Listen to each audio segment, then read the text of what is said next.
Hello, I'm the Casual Collector, and I'm going to talk to you today about these two figures for MACVSOG's Secret War in Laos and Cambodia during the Vietnam War. On the left we have Robert Spider Parks, and on the right we have Pat Mandolin Watkins. Both of these guys ran recon during the war before transitioning to Covey Rider. Spider ran with RT Idaho, and Watkins ran with RT Lion.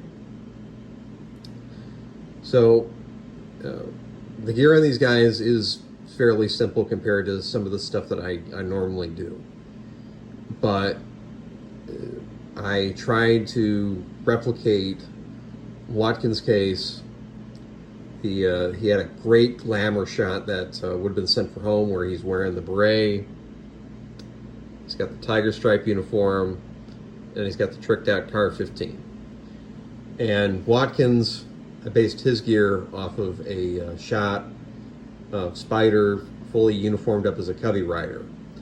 And I had a good shot of Watkins' uniform at the time, so I was able to badge it up appropriately to what he would have looked like at that time when he was riding Covey. These guys are legends of SOG, and if you want to hear them talking about their stories in their own words, I recommend listening to SOGcast number 12 for Spider and numbers 23 and 24 for Watkins, where Teltmeyer talks with both of them about their time running recon, their time as Covey Riders, and just their stories from the Secret War, including how Pat Watkins earned the DSC for the events of August 23, 1968, which was the worst loss of Green Berets in combat, when NVA sappers got into Fob 4 and tried to overrun the camp. So as I stated, Watkins' gear is based off of a glamour shot of him. He something that you'd send for home, so they could see you're doing okay, and to kind of get a glimpse of how cool it was to be in MACVSOG, so to speak. First thing you'll notice is he's wearing a beret and tiger stripes, which you would not have been wearing across the fence. Tiger stripes were banned, as I understand it, in 1968 for the cross-border missions, and you wouldn't have been identifying yourself as a Green Beret. Tells me that this was a glamour shot, but it looks so damn cool, and frankly I had to work on that. So you'll see he's also got a BAR belt, which is loaded with mags, and you can see the black tape for the pull tabs for the electrical tape, as also in the grenades securing them to the web gear. You also see he's got a Car 15 with a Colt scope 3x20, I believe. Let's rotate this here so you can see a 360 view of his gear. It's a fairly conventional loadout for MACVSOG at the time.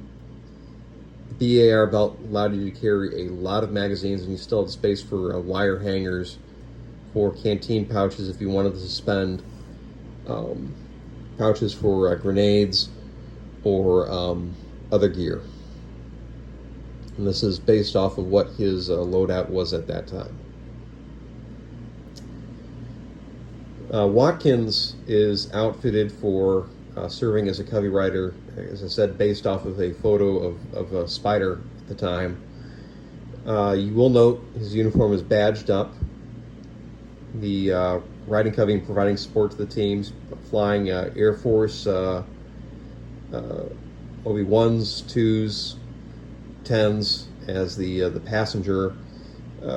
Was more of an overt mission. If they got shot down, their presence was a little bit more explainable than the recon teams. So he would have a fully badged uniform, and it's obscured by the vest, but he also does have Vietnamese jump wings, CIB, American jump wings, Watkins, U.S. Army underneath this. There were two errors with this, which I'll get into. The first of which is this holster for the 1911. If this was an accurate vest for the period, that would be leather holster with two cross flaps to retain it, and it would be a 38.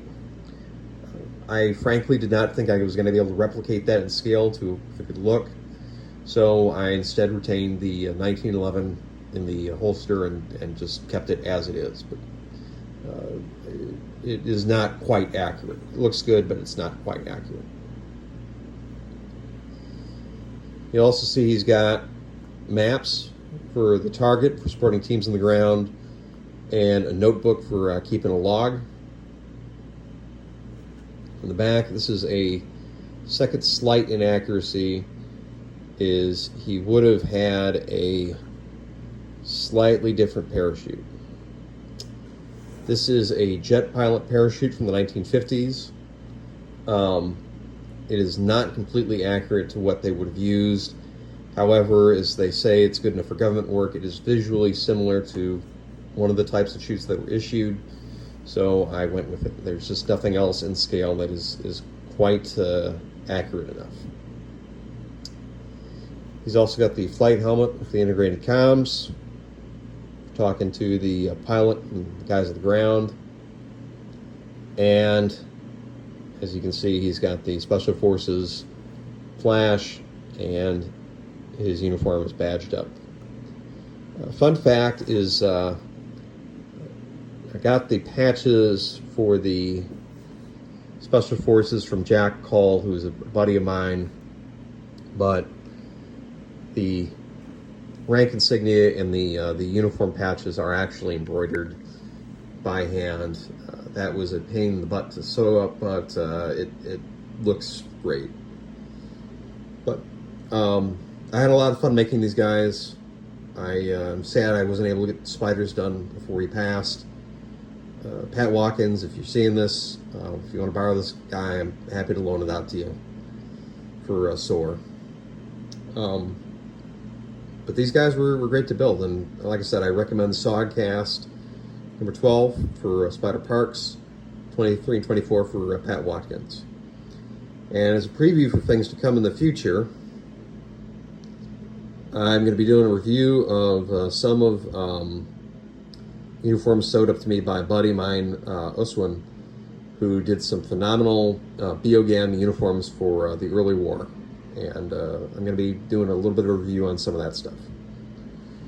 But I hope you enjoyed this, and have a great weekend. Bye.